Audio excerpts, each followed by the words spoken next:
Welcome to Watch Symposium. I'm Austin. All right, so Tsuyu is here. What is Tsuyu? The Japanese rainy season. Do you guys remember the weather yesterday? Well, it's changed, and for the foreseeable several weeks, we're going to have rain here. Rainy season in Japan.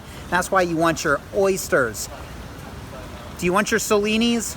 No, you want the oyster Rolexes. So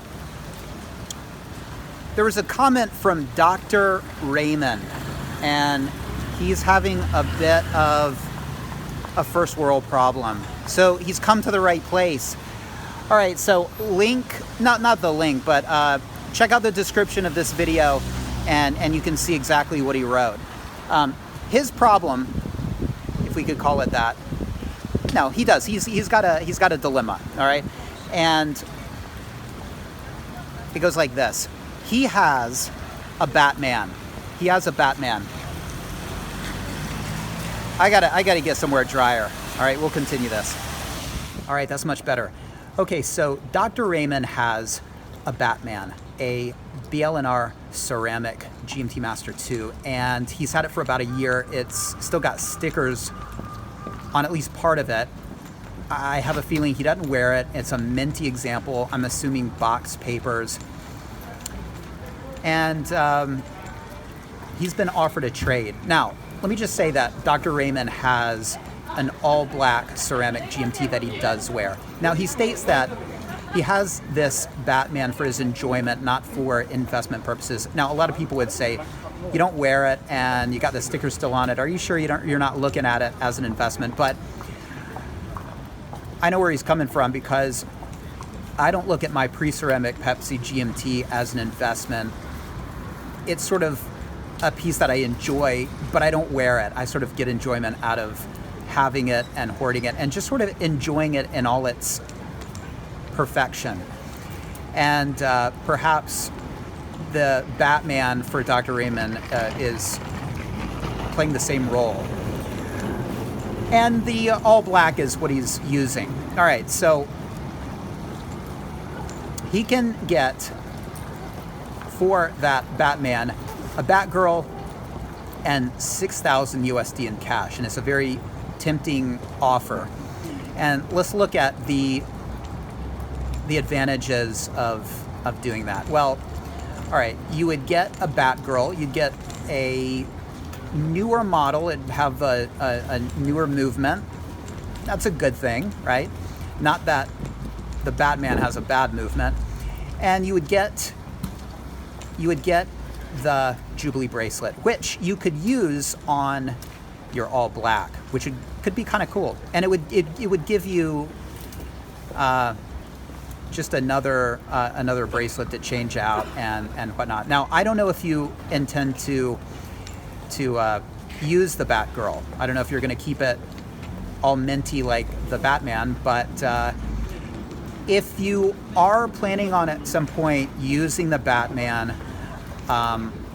or using this watch, whatever it is, be it the Batgirl, if you do go through with this trade, or the Batman, if you do start using it, then I would go Batgirl probably, because of the Jubilee bracelet. All right, you're going to get the 6,000 USD, and that's going to defray the initial cost of that Batman, and it's almost like getting a Batgirl at a huge discount, right? A huge discount.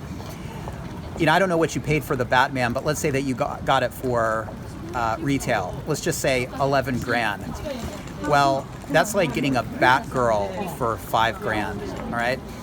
So it's a very tempting offer. Now, let's look at why you might not want to do it. All right, well, the Batman is discontinued, and that could become very collectible in the future. I mean, it's the very first iteration of the BLNR, and we don't know what Rolex is going to do with the Batgirl. Are they going to start pumping those out? Is it going to be in production for the next decade or 2 decades? If it is, it's going to be really nice to have that original Batman, all right? So if you are looking at what's going to be collectible, I think Batman's probably going to be more collectible because, you know, the era of the oyster braceleted ceramic GMTs are done. It's over. Now, what's really collectible is that all black you're so cavalierly wearing. So I don't know how minty that is, but I might consider hoarding that. And if you do use one GMT, the BLNR, I would consider that. But that's going off on a tangent there. All right, so it's a tough call. I think if you are at some point going to use this watch, then I would probably go for the Batgirl, okay? Because it would give you that extra bracelet, you get that money, and if you're going to use it, then it's, you know, it's going to take a tumble in terms of collectability. Now, if you do plan to hoard this watch, then the Batman could become very collectible, yours, because it's got stickers and it's most people are using their Batmen, okay, and those are the pieces that are really collectible, the really minty ones that are just like new old stock. So I would say from a collectability standpoint, I would say the Batman is worth keeping, but again, that 6,000 USD is gonna is what's making this so tempting. That's what's making it so tempting. But you know what? In 20 years, that 6,000 USD could be a real drop in the bucket, and the original Batman could skyrocket in price. And to have a minty example, you might scoff at the idea that somebody tried to get it for a paltry 6,000 USD. It is a very tough choice, and I don't want to give you any advice. I just want to sort of throw out these ideas. You got to make this choice for yourself. It's a big decision, and I don't want it on me. I will say this. I think there's an emotional component to a watch, and I look at my watches almost as living things. I really do. I know I shouldn't, but I do. And I get emotionally attached to them. And I'll tell you something. Now, this is a Box Explorer 2. It doesn't have papers. And it's at a third-party polish. Now, if somebody came to me and said, I'll trade you this Y serial for another Y serial, but the one that you're going to get is going to be unpolished, and it's going to have box and papers. I mean, that's a no-brainer. I would be crazy not to do it, but here's the deal. I'm emotionally attached to this watch, okay? It was around when my second daughter was born. I have a lot of memories that I made with it, and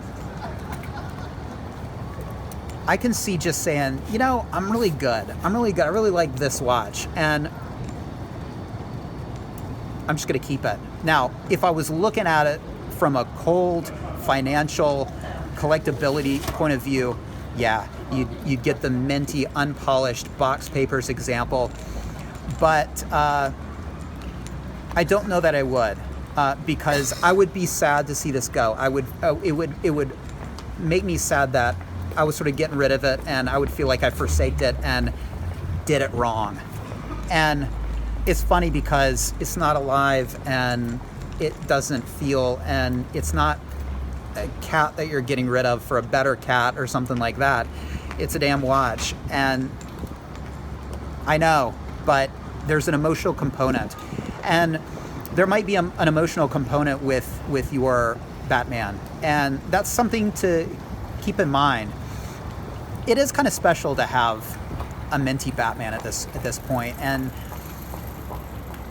it will be a tough choice, whatever you do. Let me know what you choose, Dr. Raymond. Thanks for asking the question. And what do you guys think? What should Dr. Raymond do? Let him know in the comments section. Take care. Thanks for watching. See you next time. All right, guys. Dr. Raymond, I I've got to tell you what I would do, okay? I don't think I told you what I would do, and I think that's important. You know what I would do? I would keep the Batman, because half of the fun of keeping it is the potential. And I would look forward to what's going to happen with it, and I think that's going to be the fun of keeping it. Just seeing what happens with it. And once it's gone, it's gone. And look, you can always add a Batgirl at some point in the future, but the interesting thing will be to hold on to it and see what happens in 10 or 20 years. And really, it's the money that is making this tempting. Screw the money. Keep the Batman, and